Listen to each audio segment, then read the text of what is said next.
final hour. 16 after 8 is our time, and it's time for the focus. This is a part of the show where you get to decide as the voter where you will be putting that X. The conversation we've been having throughout this morning was that of, have you decided who you will be voting for yet? Or are you still window shopping? If you are, well, here are the two political parties that you might want to consider. We have got Bafana Shabalala from the ATM. Good morning, Bafana. Good morning, Slu. How are Good you? morning to your listeners. Thanks for having us. Thank Very you. fine. Thank you for making the time to join us this morning. And then, of course, we have got the premier candidate from Rise Mzansi, Vuyiswa Ramokgopa. Good morning, Vuyiswa. Good morning, Slu, and good morning to all your listeners. Such a pleasure to be here. Thank you so much for making the time to be here. I'd like for you guys to try and be as honest as possible. That will be the premise of this conversation, right? It might be a big ask, but let's get into it. I want you to consider this a speed dating conversation. You guys are on a date with the Hope Alive Breakfast family. You are on a date with the voters. Sure. And you need to try and tell us why you are the suitable candidates as things stand. But we'll start off here. Your parties have both launched their manifestos ahead of the elections, and I've asked this question before, and perhaps for the benefit of the listeners, Vuyiswa, I'll just start with you. What informed Rise Mzansi's current election manifesto? So our manifesto is titled The People's Manifesto. Right. And that is a function of how we came about actually producing the manifesto. Okay. We spent just under a year, 10 months to be exact, engaging directly with citizens and with different communities all over South Africa. Mm-hmm. We went to all 9 provinces, hosting conversations. Some bigger than others. Sometimes you had 2 people in a room. Sometimes you had 20. Sometimes you had 50. But the idea was really to start a conversation with the people of South Africa and find out what are the things that are top of mind and priority for people in this country. And so when you look at our manifesto and how it is structured, it is not a heavily ideological document. It is a document that is written in the language that ordinary people use. It is a language that reflects the true desires, the things that keep South Africans up at night. Okay. And so we've touched on 5 key themes, but within those themes, you'll also note within our manifesto, we recognize the interlinkages between all of these different things. For example, you can't talk about education you can't talk about creating jobs and employment without talking about education, for example, we talk about spatial planning and the relationship between spatial planning and family life. And I think just on that last point, before I hand over to my colleague here, is that, one thing that really came out strongly for us was just the importance and significance of family. Okay. In creating a political direction. And I think this is something that's so overlooked. We tend to talk at a very high level, but in reality, before you can talk about fixing a country or fixing a government, we have to start with the most basic unit of governance in which all of us come from. And that is the South African family. And that's something that I'd like for you to delve a little deeper into, because the family structure as things stand is one that is very broken. Bafana, let me bring it to you. The African Transformation Movement has launched their manifesto. I had the opportunity to read through it. I saw you guys even have an abridged one, and I thought, wow, okay, this is interesting, because really, with the issues that South Africans are facing on a daily, nobody has time to sit down and read a 200-page document. Talk to us about that. Our manifesto answers the question that what is to be done. Okay. Our manifesto provides solutions in order to transform South Africa. It is informed by the values of the ATM, which is Ubuntu, transformation, and accountability.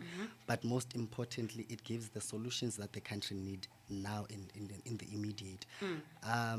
We also went extensively since the previous elections in building this manifesto, interacting with different stakeholders, because you would know that we were a party that was formed by the backing of churches, and we did extensively engage people And we are at a point now where we are confident to say we are the solution that the South Africans Yeah. need currently. Yeah. And, both of you are doing a lot of campaign work in the province of Gauteng. Now, you would know that both Gauteng and KZN are hotly contested, provinces. And that's also because a large chunk of the electorate is in these provinces. But let's look at Gauteng specifically. Very small province demographically, but highly populated. We have got a lot of problems here. We used to think load shedding was the only one. Well, water crisis is another one that is on our hands, right? Crime is another one. Yeah. It might sound like I'm reaching, but homelessness is also another one, slowly but surely. What are you as ATM offering Gauteng residents? You spoke about what can be done. Well, what can be done for Gauteng residents? So for Gauteng, it's very much easy. Number one, Gauteng has the epicenter, or rather the economic hub of the country. So we are just saying, as the ATM, we need to transform the economy so that it reflects and represents the true demarcation of South Africa. For example, we have majority of black people, but they're not represented in the economy. As the ATM, we are saying we want to transform the economy such that more black people are participants in the economy, in that we are going to invest in SMMEs so that we create more jobs, because they've been proven to create jobs. But also, government currently is spending more than 80% of its budget on big corporates. That is why when you go to OR Tambo, you'd find like it's I won't mention the company, but we are saying as the ATM, we won't be giving out tenders more than 10 million to big corporates. And we are saying as the ATM, we want factories to be reopened, reindustrialization within the communities. And we are saying we cannot be importing a small thing as a toothpick when we can produce it in South Africa and in Gauteng in particular. Boiswa, you are the premier candidate for Gauteng, as you know, as given by Rise Mzansi. What are you offering the residents of Gauteng? The residents of Gauteng are listening now and wondering, well, what is she bringing to the table? Like we Sure. ask. So, I mean, I think it's important to start by identifying or explaining how we understand the challenges, firstly. Okay. So, for us, really, there's 5 core priority challenges. One being unemployment. Okay. And the fact that millions of people, young and elderly, are unemployed in Gauteng. And it's actually now become an issue where people over 35 are finding themselves excluded and unable to apply for government jobs. And that creates a whole new problem that we weren't even aware of previously. Number 2, people feel unsafe. That is a massive issue. Gauteng, being the most populous province of them all, is most susceptible to crime. We have 75 people murdered in this country a day. We basically live in a war zone. So that's number 2. Number 3, and this is a critical part of Rise Mzansi's offering, to come to your question, is around a failure of leadership and a failure of governance.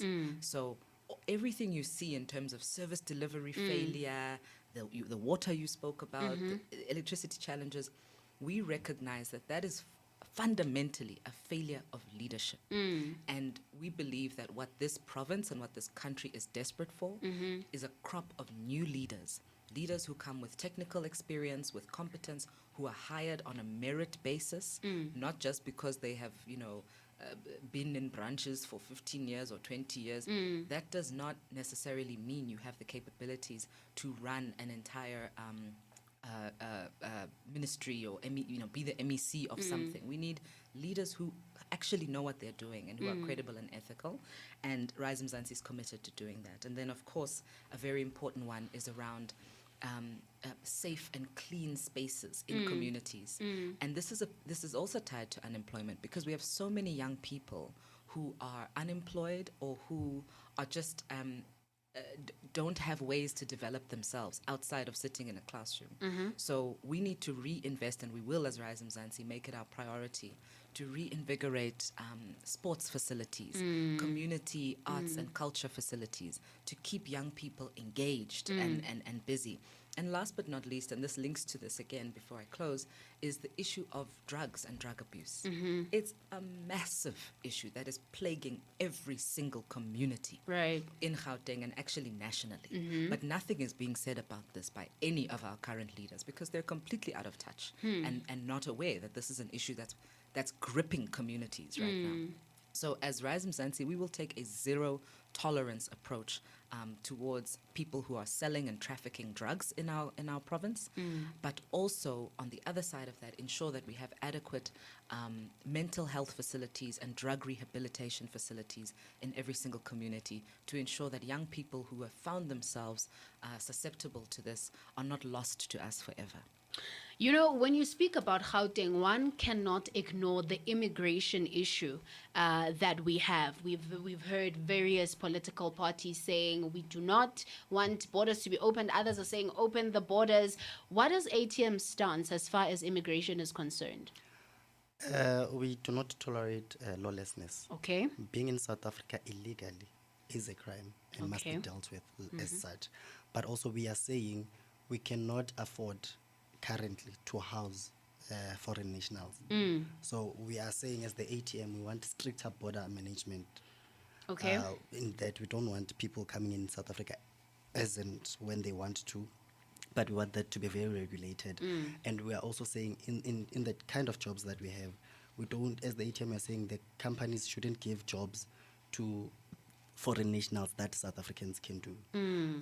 Your entry-level jobs, driving, your restaurant waiters, those things, anyone can do it. And Okay. currently South Africa is facing huge amounts of unemployment, and we can give those jobs. However, also saying even in the professional space, your doctors, your nurses, those jobs must not be, South Africans must be prioritized, and we cannot be affording a foreign national an opportunity to thrive in South Africa and not giving it to a South African. So we are therefore calling for all illegal immigrants to leave, but also we're calling for the private sector to say they must do away with all the people that they've hired, the foreign nationals, black or white. We don't get the nomads in Cape Town, for example. We don't want them in South Africa because they've increased the state of living in Cape Town. People in Cape Town currently cannot afford to stay in Cape Town because we have people who are working for remote companies and they're earning so huge amounts of money, and people in South Africa cannot afford them to stay in Cape Town. Yeah. So ours is not only directed to, for example, Zimbabweans, Okay. but we are saying everyone. Hawaii, for example, had their executives were most Chinese people. We are saying those people should go back to China and we hire South Africans. As the ATM, we are saying put South Africans first. In a world where, you know, everything is globalized, we are part of the global community. How practical is that to say, you know, people must go back? It's very much practical. We need stricter border management.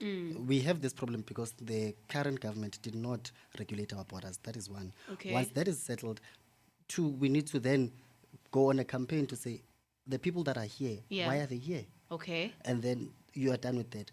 Countries are putting stricter management on immigrants, Sure. such that other companies like Tech, you cannot open a company there if it's not 60% owned by a Tech person. Okay. So we can also do that. It's just an issue of implementation. And the current government has no appetite to implement those policies. Okay. Voiswa, I'm going to throw it to you. Rise Mzansi's stance on immigration. Yeah, and I'm really glad you phrased it as a stance on immigration rather than on immigrants. Because our perspective is that our problem is with the management of immigration. And again, that speaks to the completely incompetent and failed leadership that we currently have in place. Okay. We have a scourge, for example, of people purchasing IDs from Home Affairs. Who are they buying those IDs from? They're buying them from employees of Home Affairs who are South African citizens, who are corrupt. Okay. And the management of immigration within this country, so whether it's border management or whether it's the slow processing of documents that results in people therefore falling foul of the system is what causes the problems that we now face. So in fact, the system has become so overwhelmed. There are people who tried to enter legally and tried to do the right thing. And many of them, because of the dysfunctional system and their things not being processed on time, have then found themselves falling foul. The government vacillates in and out between ZEP this week and then next week we are ending ZEP, then we are starting it again. It is complete incompetence on the part of our current government. We have every law in place, just like every other functional country, to manage migration. If you are working in South Africa, you must have a work permit. But our inability to manage that process is what causes the problem. Yeah. And I think the other thing that we need to focus on, and and it speaks to the labor market and also the process of opening businesses, etc.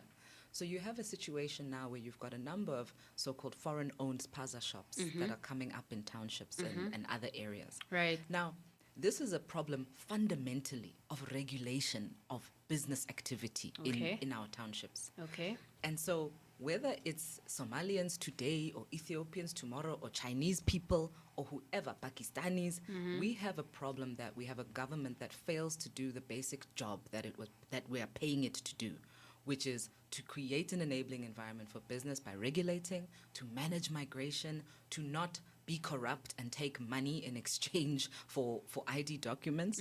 We have a group of people who are not managing the problem, and instead of accepting their failure, they are scapegoating the many vulnerable people that come here. And we know that they come here often because they are running away from far terrible circumstances that side. And just on that last point is that a critical role that this government needs to be playing is also the role of managing, not managing, but I'm saying interfacing with our SADC partners. Okay. Because people who migrate into South Africa come here because of the failures of their government elsewhere. So we cannot speak with forked tongues. On the one hand, we support a dysfunctional Zimbabwean government, but then we want to complain that Zimbabweans are migrating into South Africa. But we do nothing with our power in the African Union and the SADC multilateral bodies to ensure that there is stability in the SADC region. Of course, there's going to be instability because we sit silent when we see failures of governance happening all around us. So we believe there needs to be a multi-tiered approach to managing migration.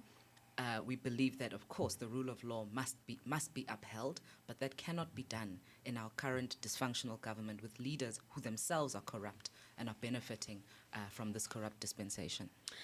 Stricter border management or a multi-tiered approach? Let me know on 067-153-1089. It's 33 minutes after 8 right here on Hope Alive Breakfast. We've got a text coming through from Muzi who says, thank you, Rise Mzansi. The problem is not immigrants, but the problem is the management of immigration. Thank you for that one, Muzi. We are going to take an ad break, but before we do so, I'd like to throw this question to the both of you so that we can dissect it when we come back. Ati says, good morning. I'd love to hear what each party would do to address the electricity problem. I'm sure he sent that text in the dark. Shem. By the way, I got dressed in the dark this morning. Oh my so if my goodness. outfit is dodgy, you know why. We are back after this. It's 35 after 8 right here on Hope Alive Breakfast. Welcome back. You are tuned in to the Cheerful Tuesday edition. And this morning we are debuting a very important feature. It's called The Focus, where we basically go on a little speed date with some of the parties that you might or might not vote for. It's entirely up to you. And I hope you registered to vote. Joining me in studio is the ATM's Bafana Shabalala, as well as Rise Mzansi's Voiswa Ramohopa. Thank you so much for staying with us. So before we paid the bills, I asked you, what is each of you going to do to address the electricity problem? And while you think about that, there's a notion that the new, and I'm using this loosely, the new kids on the block don't understand how the system works. You know, you are being overly idealistic. You are not in government, so you don't know how difficult it is to run this thing. You are just speaking because you just want to be in power, but you don't understand the intricacies of the complexity that exists in the system. Bafana, let's start with you. What is ATM going to do to address the electricity problem? The ATM has been in government. We have the mayor of Mogale City, we have an MMC in Joburg. So we know what we're talking about. Yeah. But particularly to the electricity question, number one, we need to understand that we do not have an electricity problem in South Africa. We don't? We don't have an electricity problem in South Africa. ESCOM, I hope you hear that.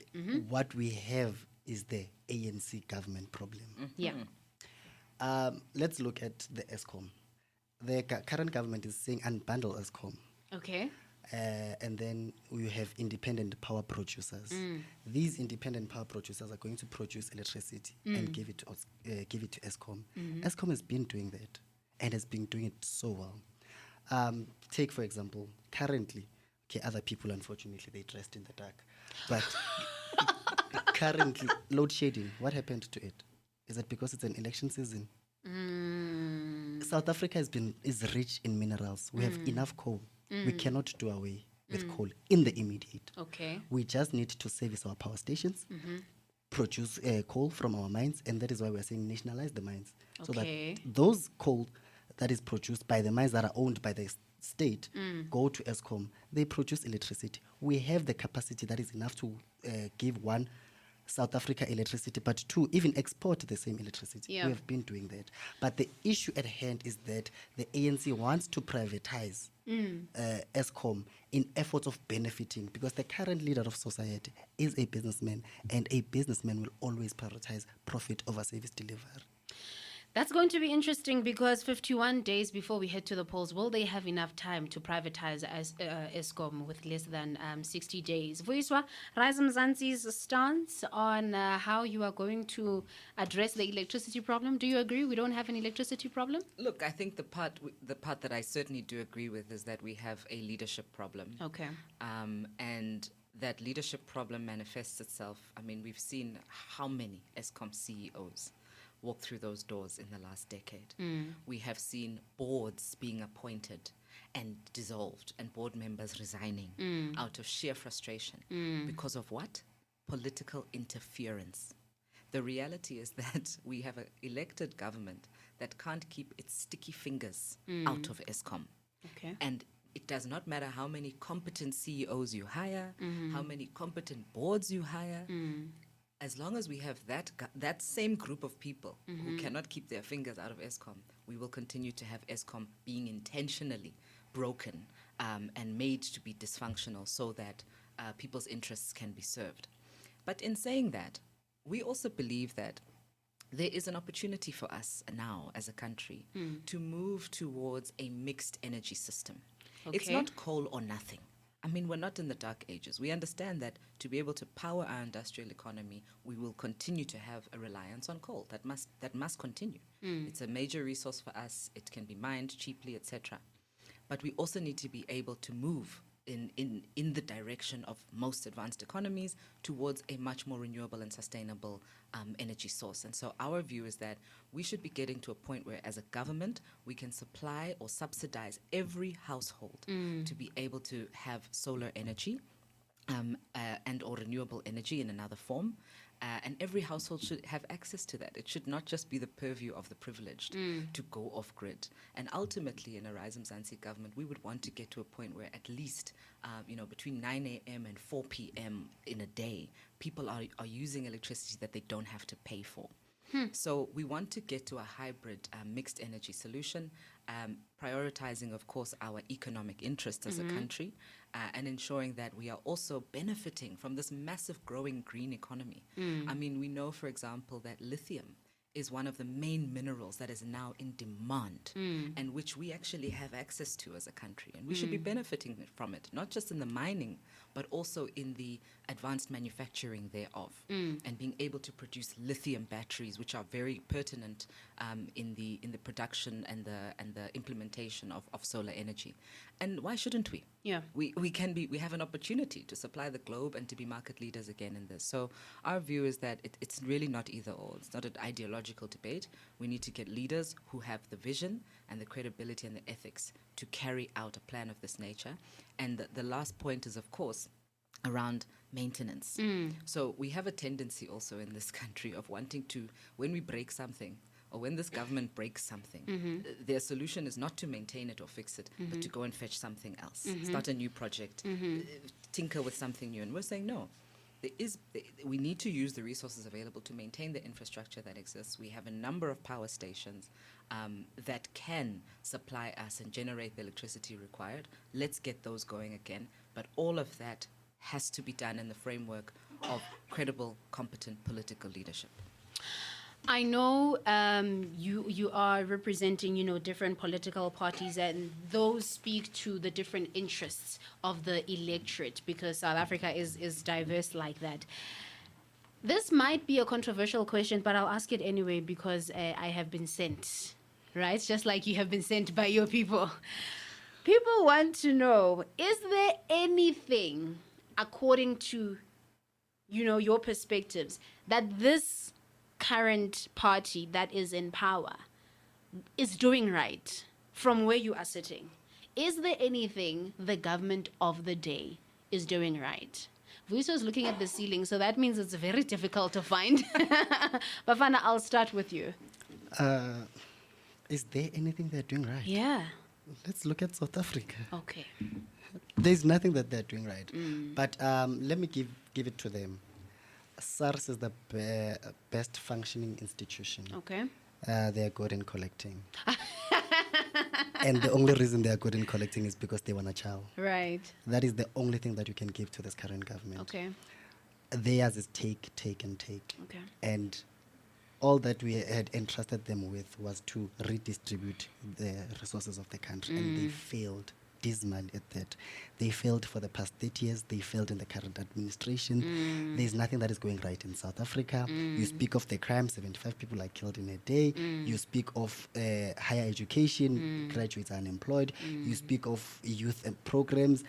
It's a lot. The ANC government has failed, and they did not just fail, they failed dismal. They are not even getting the 30% that they've set out in the basic education.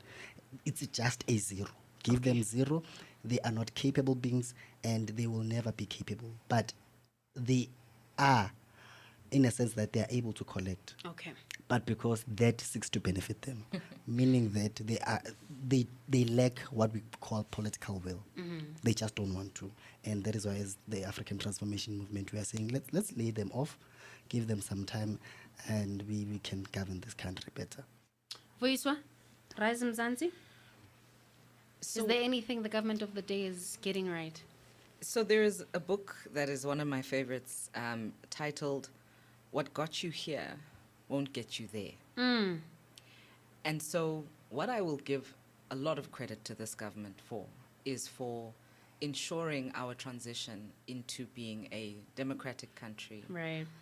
that at least conceptually is founded on constitutional principles and on the rule of law, and for ensuring that at least for the last 6 elections we have been able to have free and fair elections, and that we are still hailed as one of the most progressive constitutions globally. I think that is a lot to be proud of, and I'm sure there have been temptations or times when there was a desire to undermine the constitution, and I think the ANC government has been quite steadfast in holding true to the principles of our constitution. But if we have to come to the core function of what a government is supposed to do, the primary job of a government is to do 2 things: keep its people safe and ensure the well-being and prosperity of its people. Doesn't matter what country you're in. As a government, that is your job.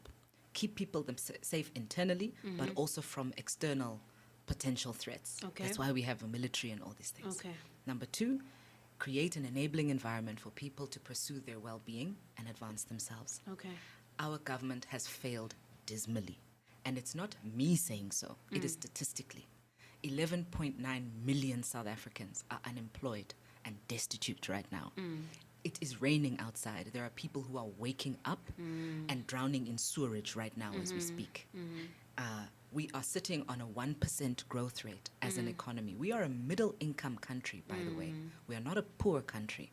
We are classified as a middle-income country. Our peers, who are many of the Asian countries, South American countries, etc., are talking 4, 5, 6% growth, average.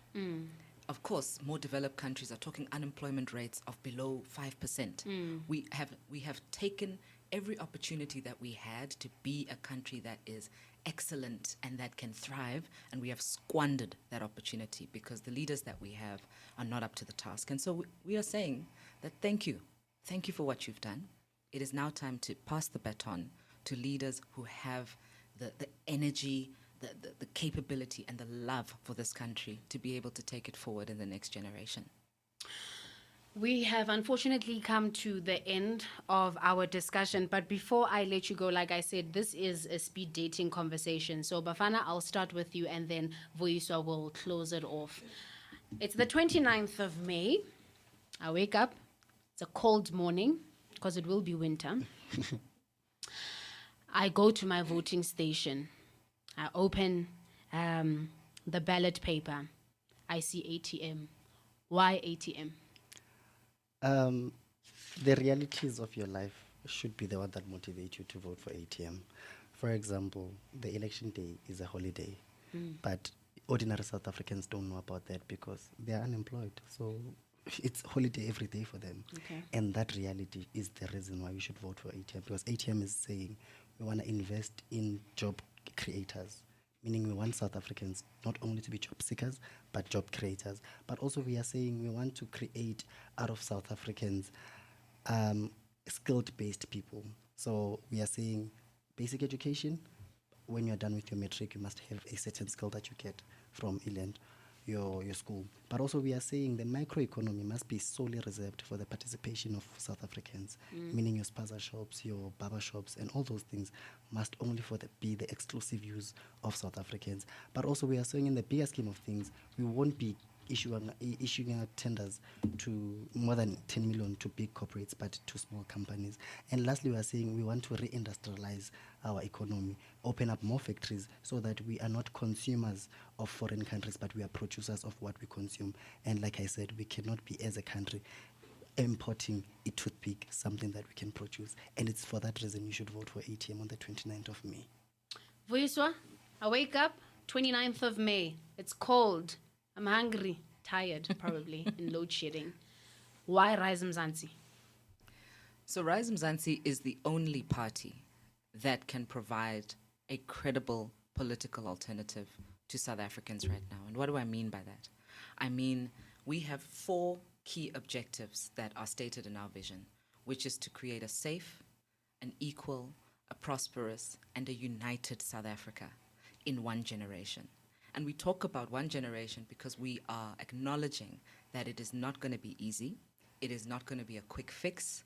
You are not going to get everything you want in the first 100 days. But the only way we can do that is if South Africans unite around a common vision. We come together in a common vehicle like Rise Mzansi, which at this point is the only party that is even talking about unity and about national purpose and about what it actually means to be South African and what kind of vision we need to be charting for ourselves in the next generation. So Rise Mzansi is saying we are the new leaders that this country needs, and if you are serious, and particularly if you are a parent or a mother or whatever of children, and if you are not thinking just for yourself and your stomach, which is right, you should be, but think about the future generation. And think about the type of country you want this country to be in one generation. Rise Mzansi is the single only political party that can deliver that. Well, there you have it, South Africa. Think about the 29th of May, 2024. Vuyiswa, thank you so much for joining us. Bafana, thank you so much for making the time to be here. As you go out and campaign in the last days, hey, you are in the last days, Pelazia. All of the very best. Thank you so much for joining us this morning. And that brings us to the end of The Focus. Join us again next week as we have a conversation with 2 political parties that you'll definitely be seeing on the ballot paper. Were you sold?